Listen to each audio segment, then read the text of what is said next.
aku Lubri Darmanin Tias, biasa dipanggil Tias nomor absen 19. Nah, jadi dalam pembelajaran kali ini, aku bakal ngejelasin ke kalian semua apa sih itu refleksi. Refleksi atau pencerminan merupakan transformasi yang memindahkan titik menurut sifat-sifat cermin. Nah, transformasi itu apa sih? Nah, transformasi pada dasarnya ialah perubahan dan geometri. Jadi, itu adalah sebuah ilmu ukur atau cabang ilmu matematika yang membahas tentang garis, sudut, bidang, dan juga ruang. Jadi, dapat disimpulkan bahwa transformasi geometri ini membahas proses penentuan titik-titik baru dari suatu bangun. Sekarang kita masuk pada konsep refleksi. Bagaimana sih konsep yang terbayang dalam benak kalian jika mendengar refleksi? Kurang lebih seperti orang bercermin ya. Nah, refleksi sendiri dapat diartikan sebagai transformasi geometri yang memindahkan titik atau bangun dengan menggunakan sifat pembentukan bayangan oleh sebuah cermin data. Kan saya Nimade Ardini Saraswati nomor absen 27. Pada kesempatan kali ini, saya akan melanjutkan presentasi mengenai materi refleksi geometri. Saya akan menjelaskan bagian ciri-ciri dari refleksi. Nah, ciri-ciri yang pertama itu ada jarak titik ke cermin sama dengan jarak bayangan titik ke cermin. Jadi, penggambarannya seperti berikut. Nah, jadi di sebelah kirinya ada sebuah benda yang dihadapkan di sebuah cermin yang berada di tengah-tengah. Maka, jika dilihat dari cermin, benda yang berada di sebelah kiri, jaraknya akan terlihat sama dengan benda yang berada di sebelah kanan. Selanjutnya, ciri-ciri yang kedua yaitu geometri yang dicerminkan saling berhadapan satu sama lain. Nah, di sebelah kiri sudah terdapat sebuah benda yang akan dipantulkan di cermin. Maka akan menghasilkan pantulan dari benda akan saling berhadapan satu sama lain. Nah, kalian harus mengingat konsep dari pencerminan. Jarak objek ke cermin sama dengan jarak bayangan ke cermin. Jika cermin diibaratkan sebagai sumbu X, rumus refleksi matematika terhadap sumbu X adalah sebagai berikut. Jika ada sebuah titik A, dia X, Y, dicerminkan ke sumbu X, maka bayangannya adalah X, min Y.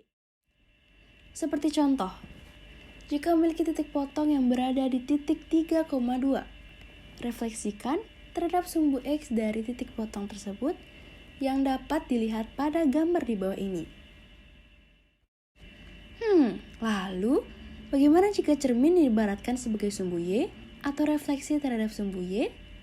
Nah, rumus refleksi matematika terhadap sumbu Y adalah sebagai berikut.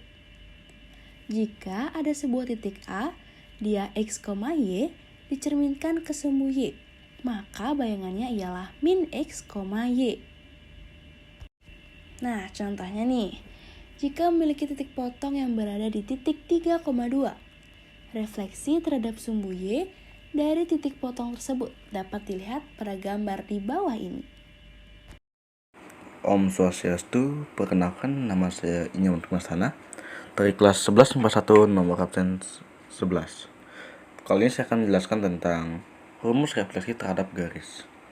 Yang pertama ada jika titik X, Y direfleksikan terhadap garis Y sama dengan X, maka titiknya menjadi Y, X. Lalu yang kedua adalah jika titik X, Y direfleksikan terhadap garis Y sama dengan min X, maka titiknya menjadi min Y, min X. Lalu yang ketiga ada jika titik X, Y direfleksikan terhadap garis Y, X sama dengan H, maka titiknya menjadi 2H min X, Y. Lalu yang terakhir, jika titik X, Y direfleksikan terhadap garis Y sama dengan K, maka titiknya menjadi X, 2K min Y. Perkenalkan saya Yande dan saya akan membahas contoh soal dari refleksi.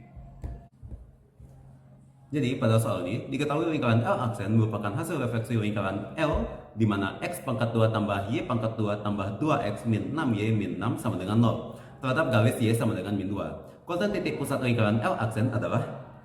Dari soal dapat kita saring beberapa informasi. Yang pertama adalah informasi terkait lingkaran L. Berikutnya adalah garis Y sama dengan min 2. Dan kita ketahui hasil yang kita inginkan adalah titik pusat dari refleksi lingkaran L terhadap garis Y sama dengan min 2. Pertama, kita akan mencari titik pusat lingkaran L. Dengan menggunakan persamaan lingkaran X pangkat 2 tambah Y pangkat 2 tambah AX tambah BY tambah C sama dengan 0, kita dapat mencari titik pusat lingkaran tersebut. Jadi A sama dengan 2 per min 2 dan B sama dengan min 6 per min 2. Pendapatan A sama dengan min 1 dan B sama dengan 3. Sehingga titik pusat lingkaran L adalah min 1 dan 3. Lalu kita refleksikan titik tersebut untuk mendapatkan titik pusat lingkaran L aksen. Menggunakan persamaan matriks untuk refleksi terhadap sumbu Y sama dengan K, di mana K adalah min 2, kita dapat menghasilkan matriks X aksen dan Y aksen sama dengan min 1 dan min 7. Sehingga titik pusat lingkaran L aksen adalah min 1 dan min 7.